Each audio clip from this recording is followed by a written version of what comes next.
Bismillahirrahmanirrahim. Assalamualaikum warahmatullahi wabarakatuh. Apa khabar adik-adik semua? Alhamdulillah. Kembali bersama Ustazah Ira lagi. InsyaAllah adik-adik tahun 5, Ustazah akan ajar mata pelajaran ibadah, iaitu tajuknya Tayamum bahagian yang kedua.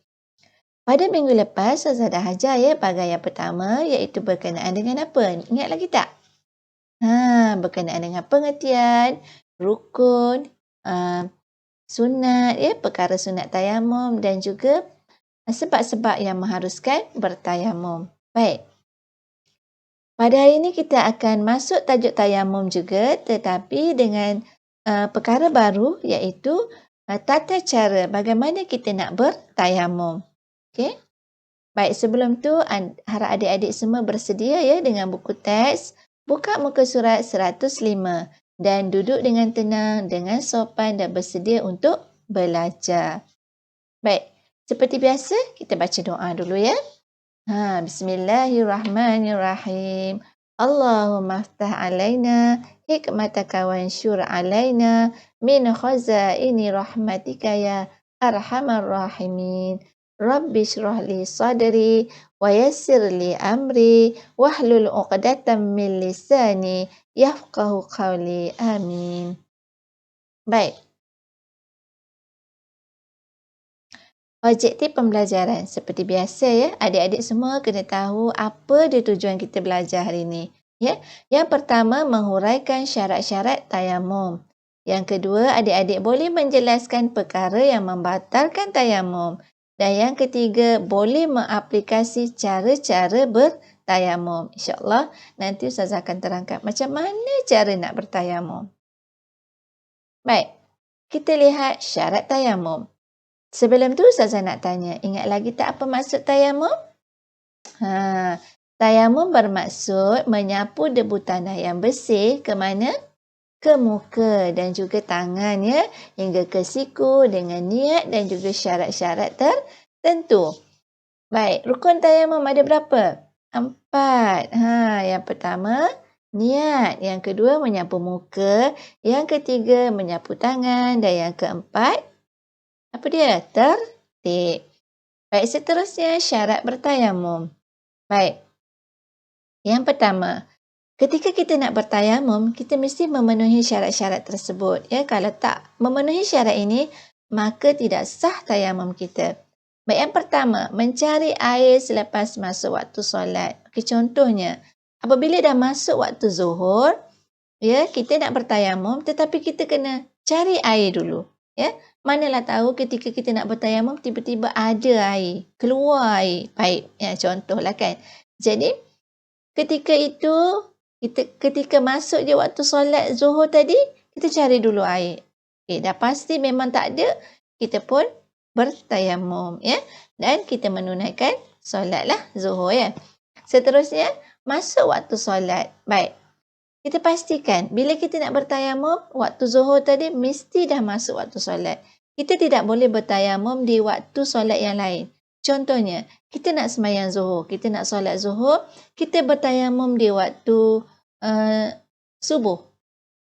Jadi tak boleh. Ataupun waktu yang dekat lah, kita nak sembahyang, kita nak solat asar. Kita nak solat asar, kita bertayamum di waktu zuhur. Tak boleh. Dia mesti, kalau kita nak bertayamum, satu tayamum hanya untuk satu solat. Satu tayamum hanya untuk satu solat fardu sahaja. Kalau kita nak solat zuhur, bermakna kita bertayamum dalam waktu zuhur. Dan tayamum tersebut tidak boleh bawa ke waktu solat lain. Faham ya? Baik. Tetapi untuk solat sunat boleh. Boleh sembahyang sunat 2-3 kali. Boleh dengan bertayamum. Cuma waktu solat fardu sahaja yang tak boleh. Baik, seterusnya. Menggunakan debu tanah yang suci. Adik-adik semua, bila kita nak bertayamum, pastikan debu tanah yang kita guna tu suci.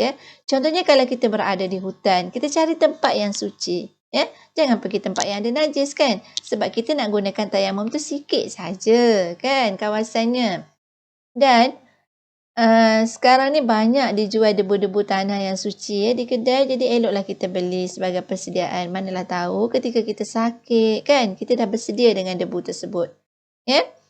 Dan tak susahlah nak mencari debu di waktu sekarang ni sebab dah ada banyak terjual. Yang keempat, menghilangkan naja terlebih dahulu. Sekiranya ada kekotoran pada badan kita, ya, pada pakaian kita, maka eloklah kita bersihkan dahulu. Macam kita nak ambil wuduk kan. Jadi kita bersihkan dulu badan, barulah ambil wuduk dan barulah solat, ya.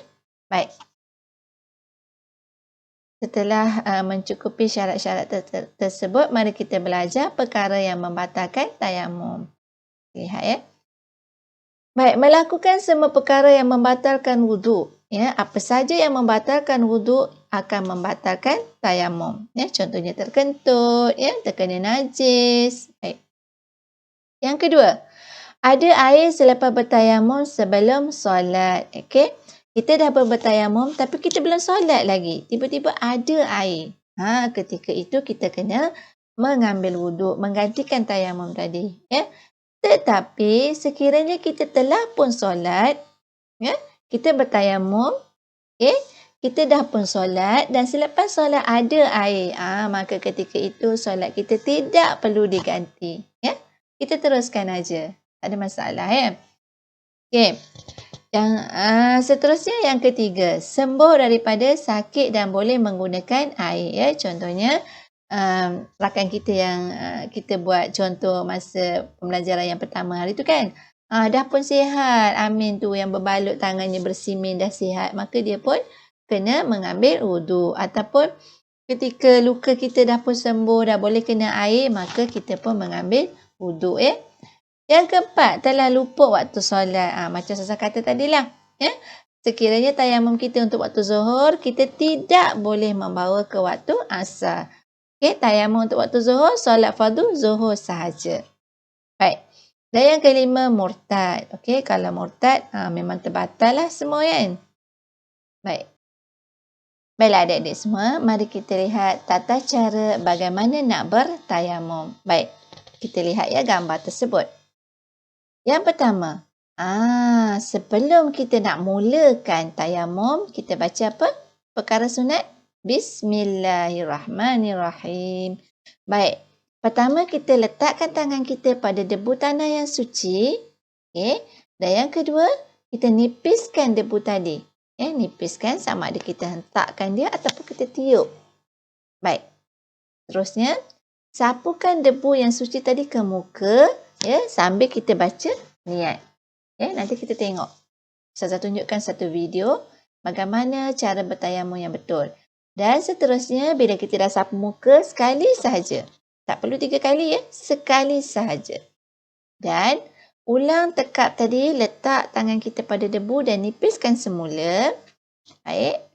Kemudian kita sapu ke tangan ya.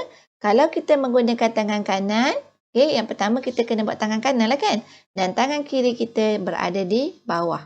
Ya. Tangan kanan dan tangan kiri kita berada di bawah. Bawa sampai ke siku. Ya. Kemudian kita pusing tangan. Ya. Kita teruskan sehingga di hujung jari. Nanti saya tunjukkan videonya. Ya. Menyapu. Okay, ulangi menyapu debu yang suci pada tangan kanan bahagian bawah tangan kiri hingga selesai. Okay. Ini video dia. Jadi kamu boleh tengok ya. Adik-adik boleh tengok bagaimana cara dia bertayamum yang betul. Yang mula-mula dia baca Bismillah ya. Okay, nipiskan. Lihat ya. Mengusap debu yang suci tadi ke muka. Ke seluruh muka. Sambil membaca niat ya. Kita baca. Nawaitu tayammuma listibahati sholati fardi lillahi ta'ala. Sahaja aku bertayamum untuk melakukan solat, untuk menunaikan solat fardu kerana Allah Ta'ala. Baik, seterusnya kita lihat apa yang dia buat. Dia letak, dia buangkan ke depan ya. Okey, meletakkan kedua tangan di atas debu untuk disapukan ke tangan pula. Ya, lihat ya, dia pusing tangan tu. Dihabiskan di hujung jari. Ya. Dan debu yang kanan tadi dibawa ke sebelah kiri pula. Tengok ya. Dan akhir sekali tertib. Baik. Faham ya adik-adik? Okey, Ustazah ulang balik syarat bertayamum ya. Yang pertama, sudah pun mencari air. Masuk je waktu, kita dah cari air. Dah confirm memang tak ada air, baru kita bertayamum. Yang kedua, masuk waktu solat, baru boleh bertayamum untuk satu solat sahaja. Yang ketiga, menghilangkan najis pada badan. Yang keempat, menggunakan debu tanah yang suci. Okey, perkara yang membatalkan tayamum. Okey, semua perkara yang membatalkan wuduk adalah membatalkan tayamum. Sembuh daripada sakit. Ada air selepas bertayamum. Bila ada air, batal tayamum kita. Kita ganti dengan apa? Wuduk kan? Telah luput waktu solat dan juga murtad. Sampai situ saja pembelajaran kita pada hari ini. Saya harap anak-anak faham ya. Adik-adik semua faham. Tata cara bertayamum, syarat bertayamum. Jadi sebagai latihan, buatlah peta item ni tata cara, syarat bertayamum. Okay, sampai di situ saja pembelajaran kita pada hari ini. Saya harap adik-adik semua ingat ya, apakah pengertian tayamum, perkara sunat ya yang kita belajar di bahagian yang pertama itu. Ya. Sebab yang mengharuskan tayamum, ya, perkara yang membatalkan tayamum, dan hari ini tata cara bertayamum, syarat bertayamum, banyak. Jadi harap boleh ingat dan tahu ya konsep tayamum itu sendiri. Jadi sekian saja daripada Ustazah. Kita jumpa lagi di lain masa. Assalamualaikum warahmatullahi wabarakatuh.